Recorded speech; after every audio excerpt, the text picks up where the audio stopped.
A News 18 exclusive tonight, more heroics in the Gulf of Mexico, and that's the only reason some made it back to land alive. Good evening. Thanks for joining us for News 18 at 6 o'clock. This week, many from the Wiregrass area will head to the beach to celebrate the 4th of July.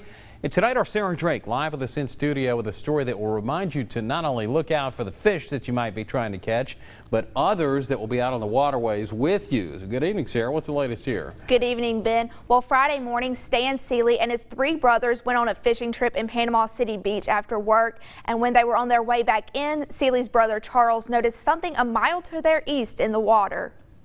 Nobody could tell what it was, so my middle brother, Jay, he said, well, I can't go in without checking to see what it is. Right after we turned toward it, you could tell there was a little more activity there, and as we got closer, you could tell that there was a guy standing on the hull of a boat waving his hands at us. All 4 men involved in the rescue grew up on the water, and Seeley says one reason they went to check it out is because they didn't know what they saw. Knowing something's there, and we've been on the water, we've lived our lives down here, and you know, we've all spent our whole lives on this water down here, so you know when you see something out here and you don't know what it is, you need to know what it is. You just never know.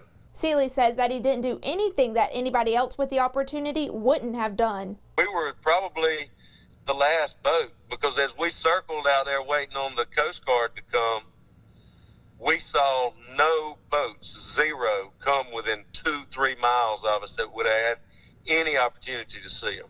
Seeley also says if you're on a boat and can't swim, wear a life jacket. If you can swim, wear a life jacket. Just keep one at arm's reach while you're on the water, because Mother Nature can be so unforgiving at times. Keeping it local in Panama City Beach, Florida, Sarah Drake, WDHN News 18.